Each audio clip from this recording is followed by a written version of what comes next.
Now, you are watching Human Talk Podcast.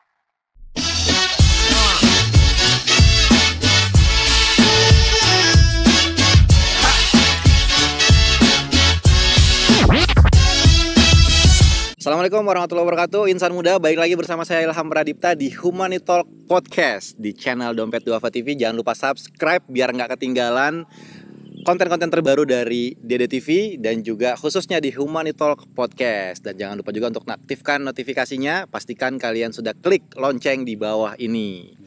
Dan kali ini di episode saat ini, tadi kan di episode sebelumnya kita kan udah ngobrolin masalah global mental care gitu ya, dimana ya, di sini adalah tempat rehabilitasi untuk ODGJ, ditambah juga untuk rehabilitasi para pecandu narkoba yang ingin sembuh dan ingin memperbaiki hidupnya kembali. Lokasinya ada di Bogor. Mungkin kalau misalnya teman-teman mau searching itu bisa ditaruh di link kali di deskripsi untuk alamat lengkapnya mungkin ya, atau nanti bisa di search aja di Google untuk Global Medical Care, Global Mental Care gitu, GMC. Sampai hampir salah nyebut saya. Oke, nah kali ini saya akan ngobrol-ngobrol sama salah seorang orang tua yang dimana putra tadi Pak ya, putranya itu di treatment di GMC untuk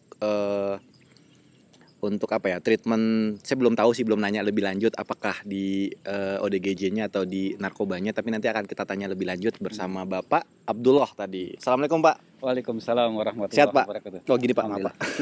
Salah tadi kalau tadi yang kemarin sama anak muda soalnya, jadi begini Mas ya. Kalau Bapak kan harus sungkem saya. Oke, Pak Abdullah, Pak mau izin nih, saya mau nanya-nanya terkait tadi putra Bapak ya. Itu usia berapa ya Pak? Usia Rizky 23 tahun. Oke, 23 tahun. Pak, boleh tahu nggak Pak gejala gitu ya, atau asal mulanya itu, atau ini terindikasi atau ada medis atau dokter gitu yang sudah memutuskan gitu kalau anak Bapak menderita ini gitu? Ya, mungkin saya flashback ke belakang. Boleh ya. Pak, silakan. Saya bisa mengatakan flashback ke belakang setelah kejadian saya konsul ke Rumah Sakit Fatmawati di bagian kejiwaan, khususnya psikiater gitu ya. Oke.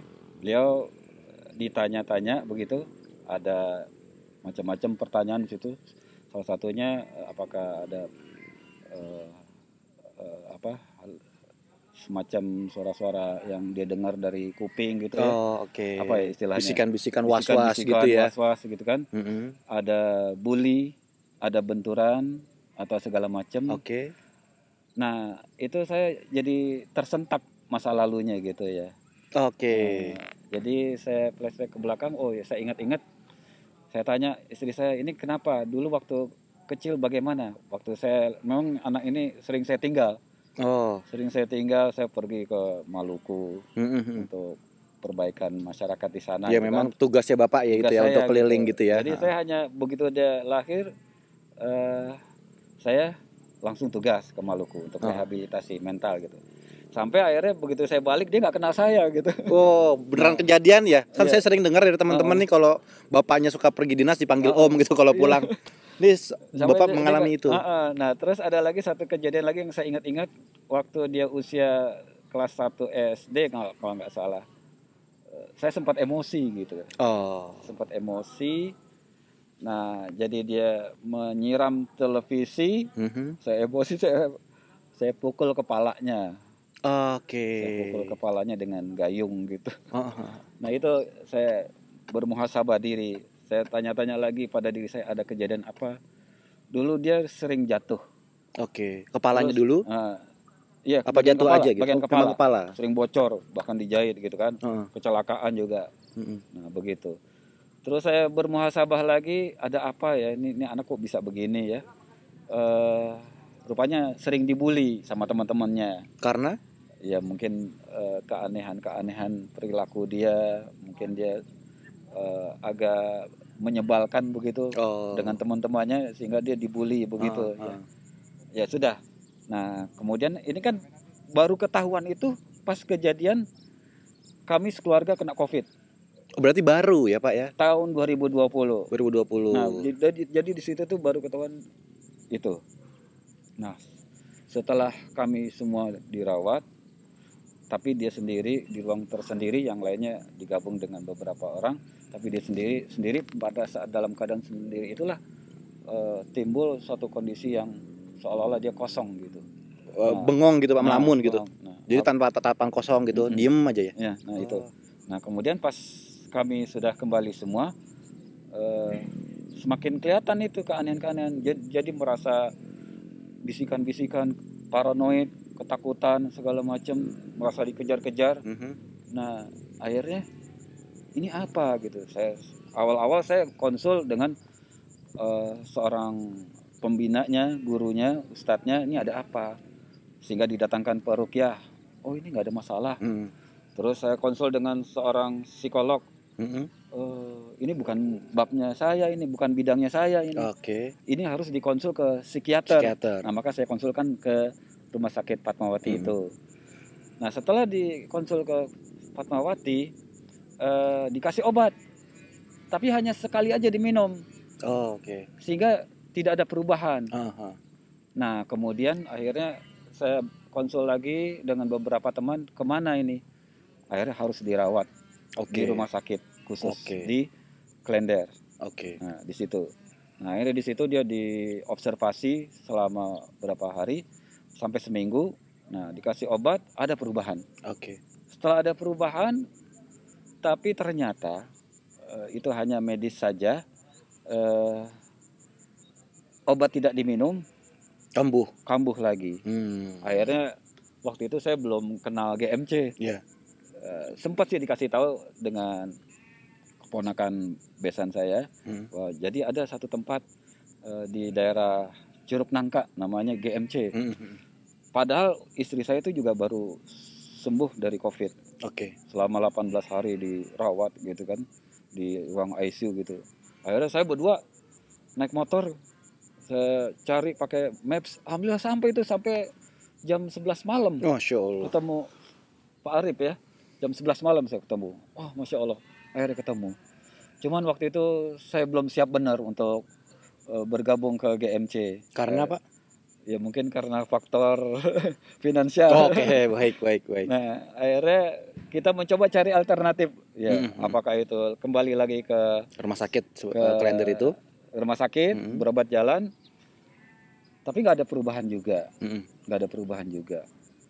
Nah, sebenarnya sih dari 2020 ke 2021 ada perubahan. Tapi dari pas terjadi satu kumat lagi awal 2022. Nah, akhirnya dia masuklah ke sini. Ya. Kita udah mencoba berbagai cara, apakah alternatif, apakah dengan model herbal saja atau dengan medis saja, tidak ada perubahan gitu. Nah, akhirnya saya teringat kembali GMC. Alhamdulillah saya datang kembali menemuin Pak Arif dan Umi Fatih sebagai pimpinan GMC. Diberi kemudahan. Alhamdulillah saya bisa datang. Padahal waktu itu Ridho Masya Allah, Rizky ini mengalami satu kondisi yang macam-macam perilakunya ya. Oh, jadi udah histeris gitu Pak? Enggak histeris ya, pokoknya perbuatannya ya aneh lah. Aneh lah. Ya. Cuman dia lebih banyak keanehannya itu lebih banyak menonjol kegiatan keagamaannya gitu. Seperti Pak? Misalnya kalau meramal gitu atau ngomong yang baca Quran terus menerus di tempat yang gelap, bersedekah. Sedekahnya ekstrim. Kadang kita dipaksa untuk bersedekah, terus menyetor hafalan Quran, kita lagi nggak siap, dipaksa untuk memberikan setoran hafalan. Anaknya memang hafal Quran, Pak? Hafal Quran. Masya Allah. Nah, jadi akhirnya ini ada semakin aneh lagi ya, waktu dia pergi dengan uang 10.000, pakai motor yang boros, bisa sampai ke Kerawang. Bisa sampai ke... Ceritanya gimana bisa sampai ke Kerawang itu? Ya, jadi dia bawa uang, saya udah bilang ini uang 10.000 kamu gunakan hanya untuk di wilayah Jakarta Selatan saja, paling jauh Tangsel. Ya, jangan lebih dari itu bahaya. Dia nekat jalan itu, tawakalnya tinggi. Jadi dia isi bensin di Jakarta, kehabisan di daerah dekat Galaksi.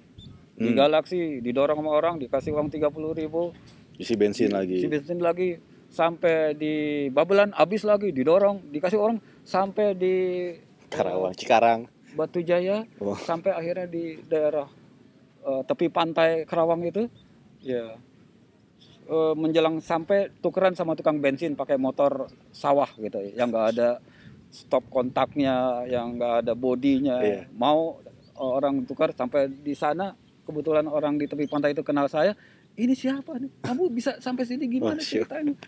Tawakalnya tinggi situ. Pak, berarti balik ke anak Bapak nih. Anak Bapak itu kalau secara medis divonisnya apa, Pak, untuk sakitnya?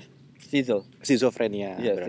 Oke. Berarti tadi Bapak udah ke rumah sakit Fatmawati, terus juga untuk ke Klender, sampai akhirnya ke beberapa alternatif ya? Sampai akhirnya ke GMC.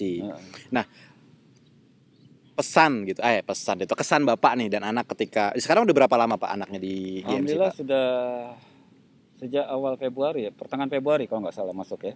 Februari sampai ke Juli ya, sekitar 4-5 bulan ya Pak 6 bulan ya? 6 bulan ya? Nanti Agustus 6 bulan. Agustus 6 bulan. Ada perubahan nggak Pak yang cukup signifikan? Insya Allah ya, luar biasa ya. Menurut informasi dari para musyrif atau musyrifah yang ada di sini atau para ustadz di sini, ada perubahan. Awal-awal itu kalau mau makan ini, makan dalilnya apa? Dari mana sumbernya? Sampai nanya dalil itu. Ustadz Arif itu siapa gitu. Saya baru tahu cerita dari Ustadz Ilham. Ya, Ustadz Ilham yang tadi, bukan saya. Dia katakan ini mau makan aja perlu dalil. Dia hanya mau makan yang ada di dalam Al-Quran, nama-nama makanannya gitu. Sampai bingung juga para musyrif gitu. Berdebat begitu. Tapi begitu nggak berapa lama dia dirawat di sini, banyak perubahan yang luar biasa. Terutama pasca Ramadan itu terjadi perubahan yang dahsyat gitu. Masya Allah. Nah jadi udah 6 bulan. Di sini tuh ada masa pendidikannya nggak sih Pak sebetulnya? Kalau kita tadi saya sempat dengar juga kalau ini disebutnya pesantren ya. Berarti kan santri yang ada di sini. Apakah 6 bulan? Apakah 1 tahun? Apakah 8 bulan? Kalau info dari Ustadz Arifnya ke Pak. Awalnya sih kita tahu mungkin 3 bulan, 4 bulan. Terus ternyata jadi 6 bulan. Ternyata jadi 6 bulan. Ya memang di sini modelnya terpadu ya saya lihat ya. Tidak seperti yang di tempat lain hanya herbal saja atau medis saja. Kalau di sini saya memperhatikan ada medis, ada herbal, ada bekam, ada terapi soul, ada siraman rohani, ada kajian-kajian keislaman. Ada ruqyah juga? Ada ruqyah juga gitu ya. Berarti terpadu, komprehensif ya, dipadu ya antara. Apalagi dengan suasana tempat yang sangat mendukung. Sangat nyaman, sangat mendukung ya. Beda waktu kami di Jakarta panas, emosi, segala macam. Nggak mendukung banget gitu. Tapi kalau tempat model kayak begini sangat mendukung gitu. Masya Allah. Baik Pak, nah ini kan kita lagi bareng sama Dompet Duafa nih Pak. Dan Dompet Duafa sendiri kan juga ada program ya untuk para muzaki yang ada di rumah nih yang nonton. Ini kan salah satunya juga teman-teman atau para orang tua yang menitipkan anak-anaknya di sini untuk menjadi lebih baik lagi, kan merupakan salah satu bantuan dari donasinya Muzaki. Mungkin Bapak ada pesan gitu ya untuk para muzaki yang ada di rumah Pak. Sebelah sana Pak, monggo silakan. Iya, pesan saya bantulah saudara-saudara kita, anak-anak kita yang mengalami kondisi seperti ini. Jadi nggak usah ragu kita untuk membantu orang yang mengalami kondisi seperti ini ya. Ya Allah nggak membiarkan orang-orang yang telah peduli, telah membantu saudaranya ya. Ya kemudian juga mindset kita tentang terhadap orang-orang seperti ini jangan seperti anti banget, tabu banget gitu. Saya juga sangat menyayangkan, bahkan sampai sepupunya sendiri itu yang tadinya dekat, latihan panah bersama, pada saat diajak kemari kok jadi menjauh begitu ya. Nah, jadi mindset masyarakat itu terhadap anak-anak seperti ini, perlakukanlah dia secara sama sebagaimana kita kalau lagi batuk, lagi pilek, biasa-biasa aja. Jangan kayaknya kita anti banget gitu terhadap orang-orang yang sakit seperti ini. Perlakukanlah dia manusia yang sama seperti kita gitu. Masya Allah. Nah jadi dengan mindset yang benar, terus ada perhatian untuk mau membantu dengan lewat Dompet Duafa ya, penyaluran dananya, ya insya Allah ya kita sudah cukup banyak memberikan pertolongan terhadap anak-anak kita, yaitu remaja-remaja kita yang mengalami kondisi seperti ini. Dan yang penting orang tua itu jangan putus asa. Yang penting orang tua husnuzon selalu kepada Allah, kepada GMC yang siap memberikan arahan-arahan, patuhi arahan-arahannya gitu. Oke, Masya Allah. Baik, insan muda tadi udah ngobrol lumayan banyak sama Pak Abdullah nih terkait anaknya ya, Bapak tadi itu juga mungkin bisa kita ambil hikmahnya gitu ya Pak ya. Mungkin salah satu penyebab dari skizofrenia atau kegiatan-kegiatan depresi itu juga terjadi karena faktor eksternal, entah dari lingkungan, entah dari orang tuanya sendiri gitu. Jadi ya didiklah anak sebagaimana yang sudah diberikan oleh Allah gitu ya, sebagai sebuah ladang pahala dari orang tua gitu Pak ya. Sebagai LPU. LPU itu apa Pak? Ladang pahala unggulan. Ladang pahala unggulan gitu, Masya Allah. Jadi biar orang tua ini mendidik sebaik-baiknya gitu, diberikan seamanahnya gitu ya dari Allah. Udah dikasih anak ya dididik dengan baik, dididik dengan sebagaimana mestinya, dan dijaga dari lingkungan-lingkungan yang mendukung atau memiliki potensi untuk menjadi anak ini menjadi tidak baik gitu. Nah, itu harus dijaga sama orang tua. Dan pastikan anak ini tumbuh di lingkungan yang baik. Dan semuanya dimulai dari orang tua. Tadi yang saya tangkap dari Pak Abdullah ini. Jadi ini sebagai orang tua juga saya juga memiliki hikmah atau inspiratif dari Bapak gitu ya, supaya saya bisa mendidik anak dengan baik, menjaga keluarga juga dengan baik, dan mungkin lingkungan-lingkungan yang lain bisa terdidik dengan baik. Mungkin itu aja insan muda, keren banget ini kisah dari Bapak. Semoga kita bisa ngambil hikmahnya, semoga kita bisa menjadi pribadi yang lebih baik lagi, dan kita tetap sehat, tetap menghargai sesama manusia yang lainnya sebagaimana mestinya, sebagaimana kita ingin dihargai oleh orang lain. Mungkin itu saja dari saya Ilham Pradipta. Jangan lupa untuk subscribe channel YouTube Dede TV, dan juga untuk aktifkan notifikasinya. Jangan lupa juga untuk lihat di deskripsi ada informasi lengkap untuk teman-teman mendonasikan atau memberikan dukungan ke program Dompet Duafa bersama GMC. Akhirul kalam, wabillahi taufiq wal hidayah. Wassalamualaikum warahmatullahi wabarakatuh. Assalamualaikum warahmatullahi wabarakatuh. When it hits you, yes, yes, you shall. When it hits you, yes, yes,